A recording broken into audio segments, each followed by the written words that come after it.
Well, I think that as much discussion that will be had on the doing away with the contingency fee system, it's ultimately not going to pass, because they have discussed loser pay, in which the loser of litigation pays the attorney's fees of the other side, and that's the biggest alternative to the contingency fee program. The problem is we, the little guys, we can win a whole lot more because there are so many injustices.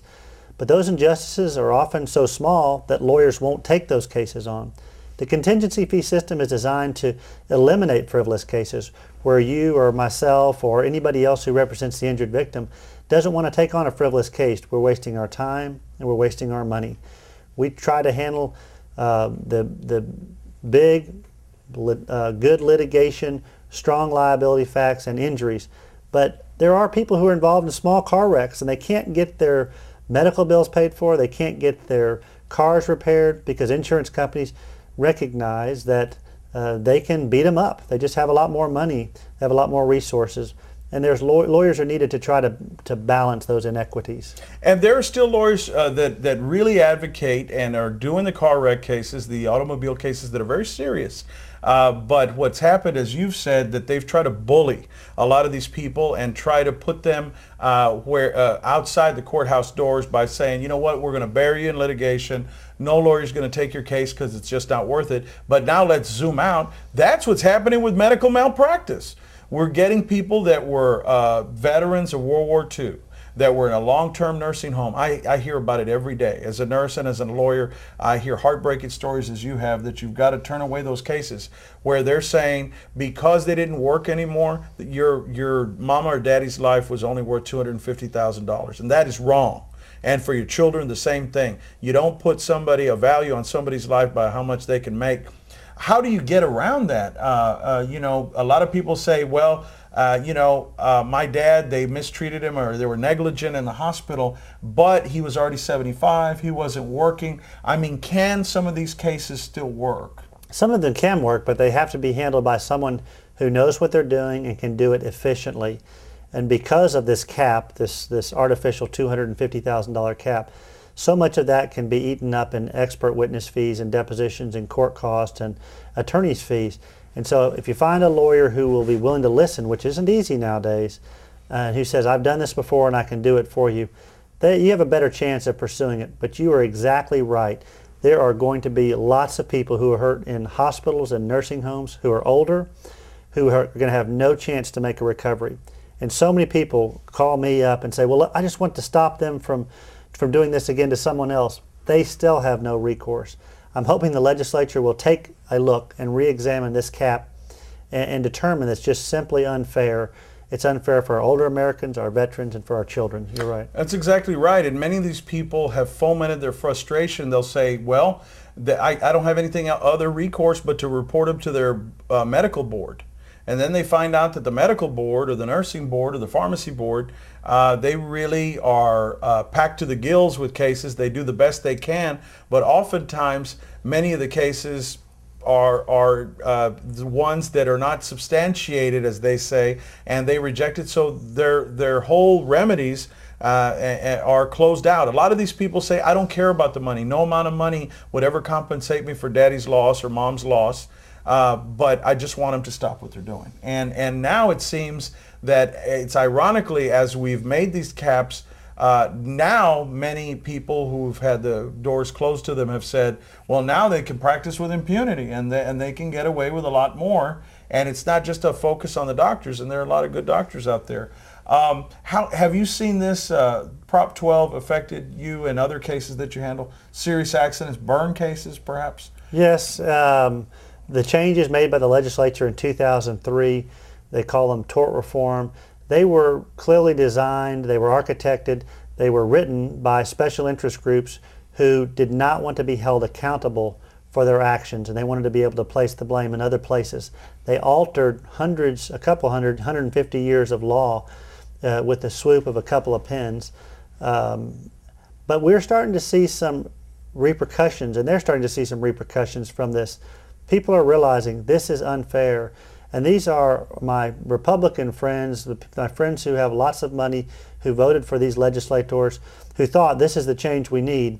But what they've learned in the last 5 years is their insurance rates have not gone down. We are not getting flocks of doctors to places such as certain places in the valley. Doctors have not flocked there with these medical changes, and they're not going to flock there. They tend to want to go to the same hot spots that most of the U.S. population wants to go to.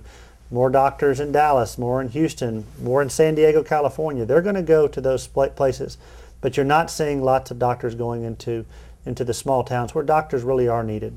Well, you're absolutely right. Many of the, insurance rates have dropped. Well, after Prop 12, some of the insurance companies came back and raised doctors. There was a study that came out today, interestingly enough, I saw it today, that doctors are not changing the location of where they practice because of the medical malpractice issues. There are lots of other factors that they are considering when they're making their location move.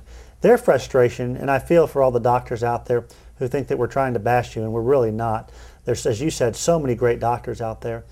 But the folks I deal with is recovering from insurance companies the money that they build, the time that they put into seeing each and every patient, but the effort they have to go through to get the few dollars that they bill, and they don't get all they bill, to get the few dollars they bill. I don't think the general public knows what effort is made, how much staff is needed for these insurance companies to just pay what they agreed to pay. The doctors are probably making less money, but it's because they're making so much effort to bill what for the services they rendered. Well, I couldn't agree more. As a nurse practitioner, I billed Medicare, Medicaid, and HMOs and PPOs, and doctors are essentially having to work 3 times as hard to make just as much money and ends meet, and they're being pressured to practice not just defensively, but they're having to answer to the insurance companies, and they've got to have a full-time person there that an insurance company's calling and saying, why did you give them Gorillacillin when you could have given them the regular stuff that never works anymore because of the antibiotics? And these are the questions doctors have to face. It's sort of like the insurance companies are almost controlling everything, from the doctor's practice to the limits that people can bring in lawsuits. They're capping that, and they were really behind that, Randy. I really believe that. And unfortunately, and I'm not against Americans making a profit or shareholders making a recovery on their investment in stock, but the truth of the matter is insurance companies' revenues and profits have skyrocketed in Texas from those changes. If there's any direct correlation we can see from 2003 is that insurance companies have made on the bottom line a whole lot more money.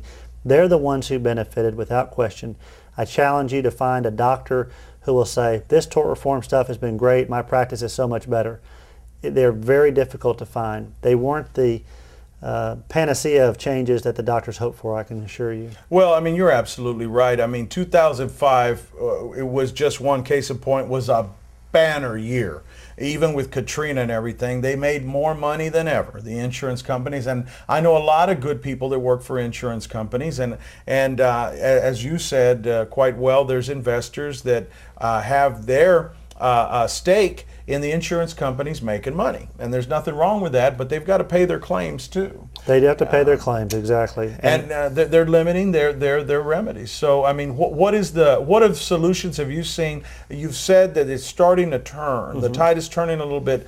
What have lawyers and the general public been seeing, and for the audience out there, in the trend that you see that might turn things around a little bit?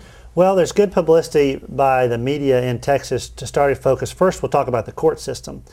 The Texas Supreme Court, through a series of years and a series of studies on an annual basis, routinely, the last study, 85% of the time, ruled in favor of big business and insurance companies. Those numbers are starting, after a certain trend, to get a lot of coverage, and people are questioning, why are these same defendants winning each and every time with these same judges? So the Texas Supreme Court is being put under a microscope. First,